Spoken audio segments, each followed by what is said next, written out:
Robert Spencer here for Jihad Watch, a program of the David Horowitz Freedom Center, and for the Center for Security Policy.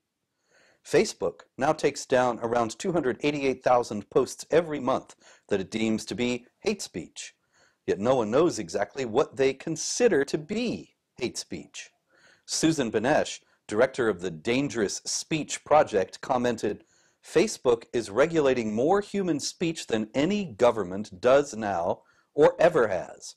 They're like a de facto body of law, yet that law is a secret." However, one aspect of Facebook censorship is quite clear. Facebook considers opposition to jihad terror to be hate speech and has begun to move aggressively against foes of jihad terror and mass Muslim migration in the West. In early February 2017, they came for me. On February 7, 2017, referrals to my website Jihad Watch from Facebook numbered 23,783 and from Twitter 1,718.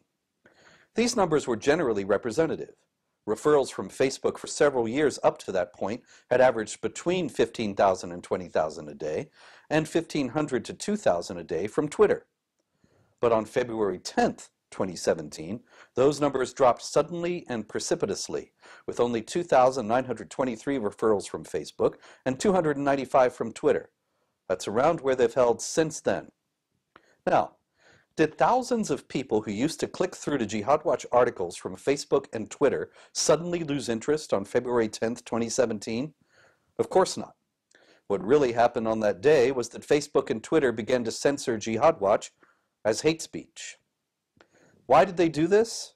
Because Facebook has given assurances to the European Union that it would crack down on hate speech, and as far as the European Union is concerned, hate speech is any opposition to their globalist agenda and policy of appeasement and accommodation toward Islamic supremacists.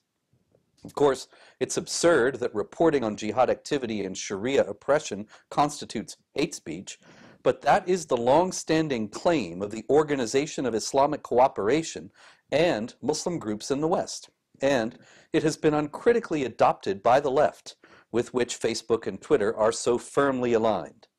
Facebook's Vice President Joel Kaplan even traveled to Pakistan in July 2017 to assure the Pakistani government that it would remove anti-Islam material.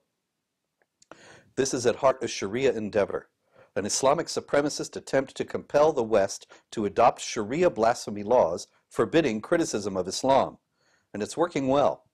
Since Islamic groups in the United States and around the world have always insisted that honest analysis of the motivating ideology of Islamic jihadis was anti-Islam, this amounts to Facebook agreeing that it would remove all counter-jihad material and allow jihadists to operate unopposed and unimpeded. They're doing all this with the protection of the U.S. government as well.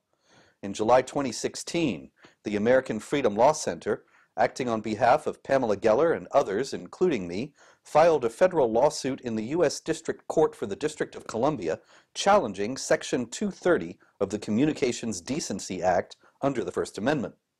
In a press release, the AFL-C explained that Section 230 provides immunity from lawsuits to Facebook, Twitter, and YouTube, thereby permitting these social media giants to engage in government-sanctioned censorship and discriminatory business practices free from legal challenge. As the AFL-C explained that we were often subject to censorship and discrimination by Facebook, Twitter, and YouTube because of our beliefs and views, which Facebook, Twitter, and YouTube consider expression that is offensive to Muslims, such discrimination, which is largely religion-based in that these California businesses are favoring adherents of Islam over those who are not, is prohibited in many states, but particularly in California by the state's anti-discrimination law, which was broadly construed to prohibit all forms of discrimination. However, because of the immunity granted by the federal government, Facebook, Twitter, and YouTube are free to engage in their otherwise unlawful discriminatory practices.